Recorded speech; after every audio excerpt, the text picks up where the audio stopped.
प्रधानमंत्री ने कहा कि भारतीय पारंपरिक औषधि और आरोग्य पद्धतियां पूरे विश्व में लोकप्रिय।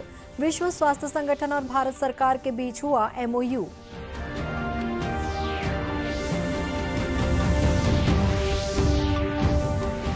राजस्थान के मुख्यमंत्री अशोक गहलोत ने छत्तीसगढ़ सरकार से मांगा कोयला। मुख्यमंत्री भूपेश बघेल बोले, नियमानुसार करेंगे कार्रवाई।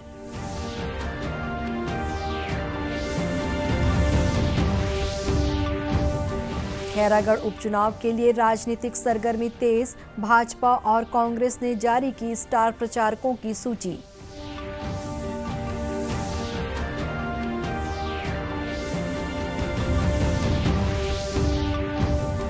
और प्रदेश में निर्यात को बढ़ावा देने राजधानी रायपुर में एक दिवसीय एक्सपोर्ट कॉन्क्लेव का शुभारंभ।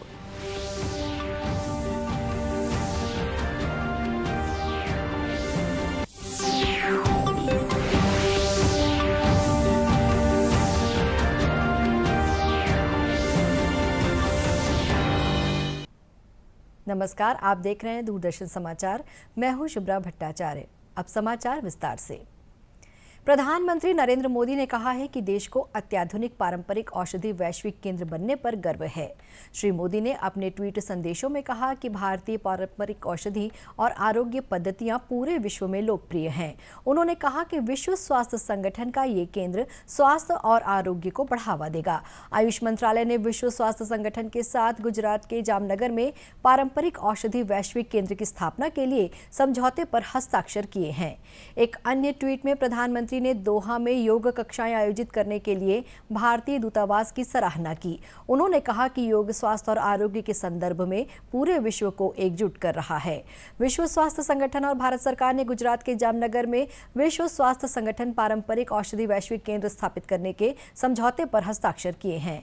आयुष सचिव वैद्य राजेश कोटेचा और विश्व स्वास्थ्य संगठन के महानिदेशक अधानम गैब्रेयासिस ने जेनेवा में संगठन के आयोजन में समझौते पर हस्ताक्षर किए। विश्व स्वास्थ्य संगठन ने कहा कि पारंपरिक औषधि केंद्र का उद्देश्य आधुनिक विज्ञान और प्रौद्योगिकी के माध्यम से पूरे विश्व की पारंपरिक औषधियों की क्षमता का पता लगाना और जन स्वास्थ्य में सुधार के लिए इसका उपयोग करना है। संगठन के महानिदेशक डॉक्टर गैब्रेयासिस ने कहा कि विश्व के असंख्य लोगों के लिए पारंपरिक औषधि अनेक रोगों के उपचार का पहला कदम है।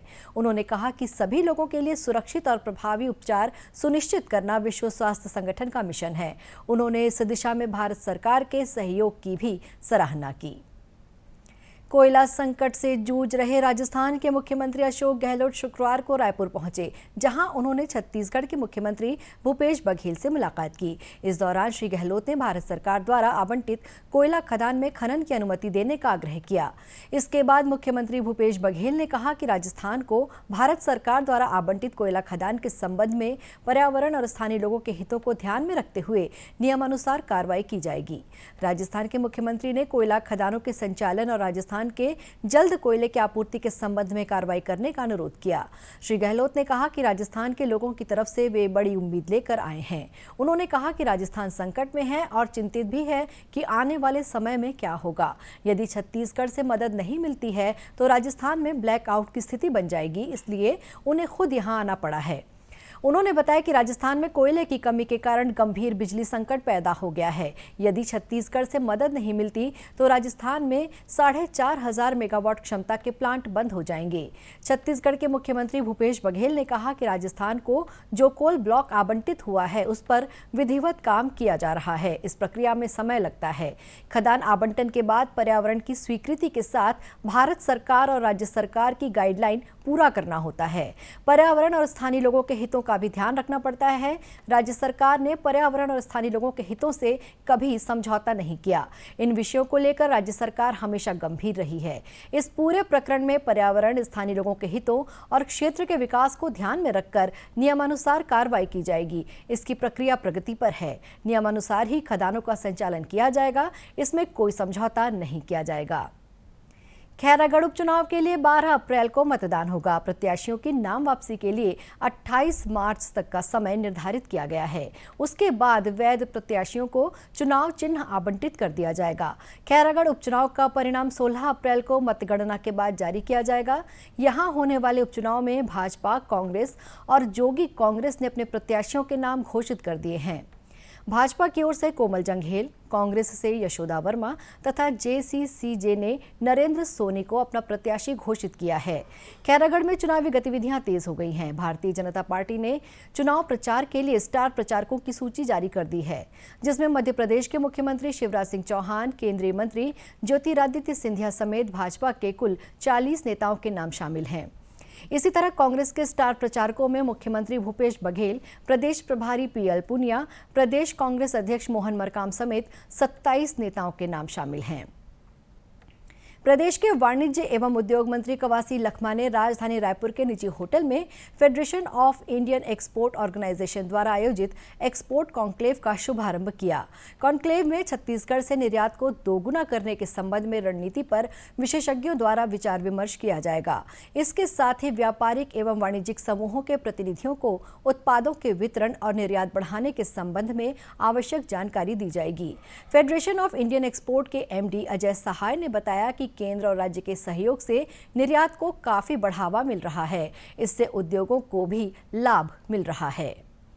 बहुत अच्छी बात की गई है और आपने ये भी देखा होगा जो 35 मल्टी मॉडल लॉजिस्टिक्स टर्मिनल की बात की, उनमें एक multi modal logistics terminal Raipur में बनने की बात है और हम ये चाहेंगे कि इसको जल्दी से जल्दी एक बनाया जाए जिससे कि एक्सपोर्ट और जो मैन्युफैक्चरिंग है दोनों की लॉजिस्टिक्स कॉस्ट में कमी आ सके।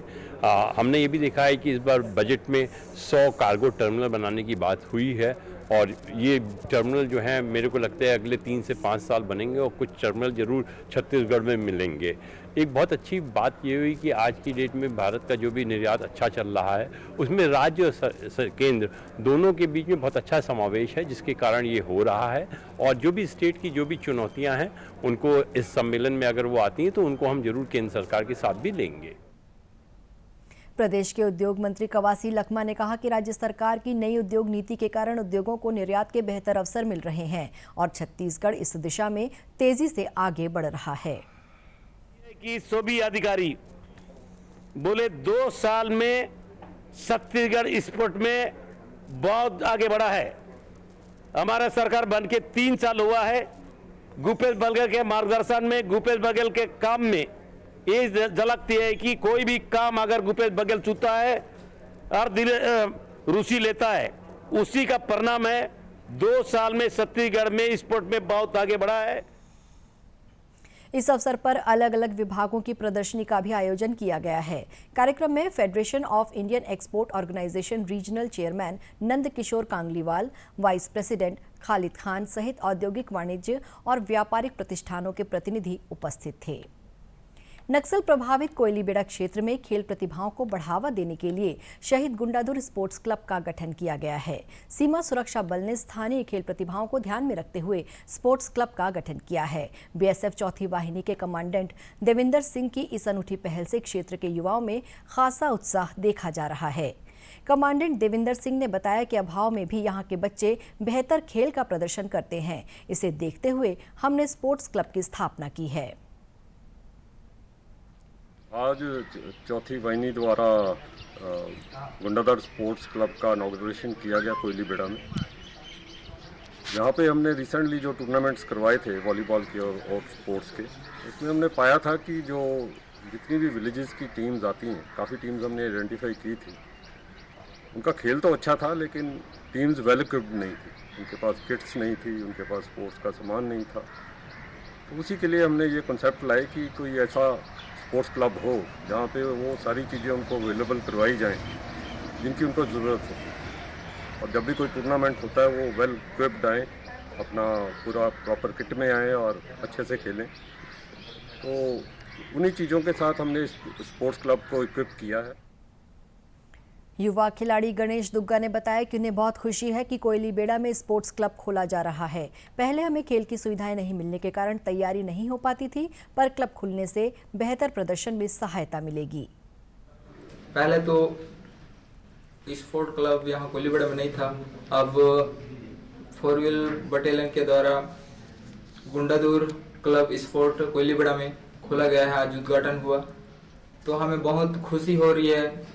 बीएसएफ बटालियन हमारे लिए कहीं ना कहीं आगे जाने के लिए बहुत कुछ अच्छे स्पोर्ट क्लब या स्पोर्ट क्लब के अंदर जो भी किट हैं सब हमें प्रदान करते हैं।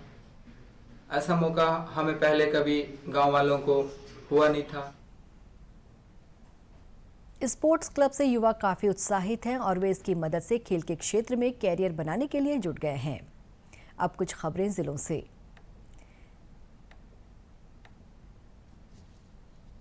राज्यपाल अनुसुईया उइके ने शुक्रवार को सूरजपुर जिले के पंडो नगर में बने राष्ट्रपति भवन का अवलोकन किया। इस दौरान उन्होंने प्रथम राष्ट्रपति डॉक्टर राजेंद्र प्रसाद के छायाचित्र पर पुष्प अर्पित कर उन्हें नमन किया। राज्यपाल ने कहा कि बड़े गर्व की बात है कि देश के प्रथम राष्ट्रपति ने गांव के इस छोटे से भवन में रात्रि विश्राम कर अति पिछड़ी जनजाति समुदाय से भेंट कर और उन्हें अपना दत्तक पुत्र बनाया था। राज्यपाल ने पूरे परिसर का भ्रमण कर भवन के ऐतिहासिक महत्व के संबंध में विस्तार पूर्वक जानकारी ली। इस दौरान उन्होंने गाँव के PIT में पंडो जनजाति के 3 विद्यार्थियों सहित पंडो जनजाति के वरिष्ठ सदस्यों एवं पदाधिकारियों का सम्मान कर उनकी हौसला अफजाई की।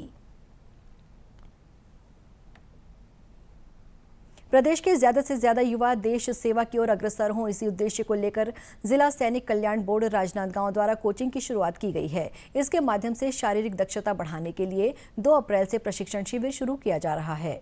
जिला सैनिक कल्याण बोर्ड के अधिकारी पूर्व नौसेना कैप्टन AC पोखरियाल ने बताया कि छात्रों का फौज के प्रति रुझान बढ़ाने डिफेंस अकादमी के सहयोग से कम शुल्क पर प्रशिक्षण शिविर प्रारंभ करने जा रही है। ये प्रशिक्षण शिविर 3 माह से 4 माह तक का होगा, जिसमें छात्र छात्राओं को लॉजिंग बोर्डिंग की सुविधा होगी।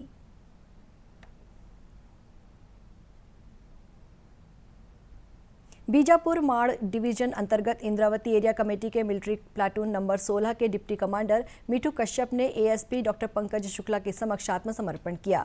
वो 2008 में प्लाटून सदस्य के रूप में भर्ती हुआ था तथा मार्च 2013 में प्लाटून नंबर 16 में सेक्शन A डिप्टी कमांडर के रूप में पदस्थ था। वो दिसंबर 2009 में नारायणपुर थाना के ओशा क्षेत्र बट्टू में पुलिस पार्टी पर एम्बुश लगाकर फायरिंग की घटना में शामिल था, जिसमें 2 जवान शहीद हुए थे। महात्मा गांधी की पौत्री सुमित्रा गांधी कुलकर्णी ने मोदी स्टोरी वेबसाइट का शुभारंभ किया। इसमें प्रधानमंत्री नरेंद्र मोदी के जीवन से संबंधित कहानियों का संग्रह मिलेगा। मोदी स्टोरी में प्रधानमंत्री के जीवन के बारे में उनके साथ यात्रा करने वाले लोगों के संस्मरण और प्रेरक क्षणों को संकलित किया गया है। श्री मोदी के साथ घनिष्ठता से जुड़े लोगों ने उनके काम के बारे में यादों को संजोया है। सूचना और प्रसारण मंत्री अनुराग ठाकुर ने एक ट्वीट संदेश में लोगों से ModiStory.in का अवलोकन करने का आग्रह किया है। उन्होंने कहा कि ModiStory.in पर प्रधानमंत्री मोदी की यात्रा और सार्वजनिक जीवन में उनके कार्यों की रोचक कहानियां पढ़ने को मिलेंगी। अंत में मुख्य समाचार एक बार फिर से। प्रधानमंत्री ने कहा कि भारतीय पारंपरिक औषधि और आरोग्य पद्धतियां पूरे विश्व में लोकप्रिय। विश्व स्वास्थ्य संगठन और भारत सरकार के बीच हुआ MOU।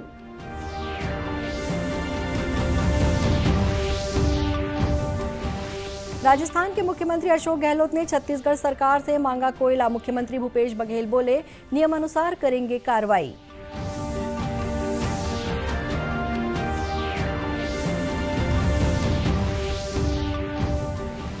खैरागढ़ उपचुनाव के लिए राजनीतिक सरगर्मी तेज। भाजपा और कांग्रेस ने जारी की स्टार प्रचारकों की सूची।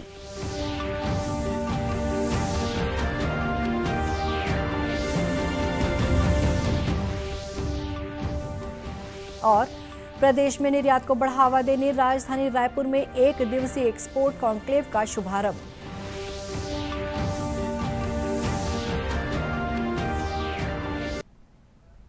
इसी के साथ ये समाचार बुलेटिन समाप्त हुआ। नमस्कार।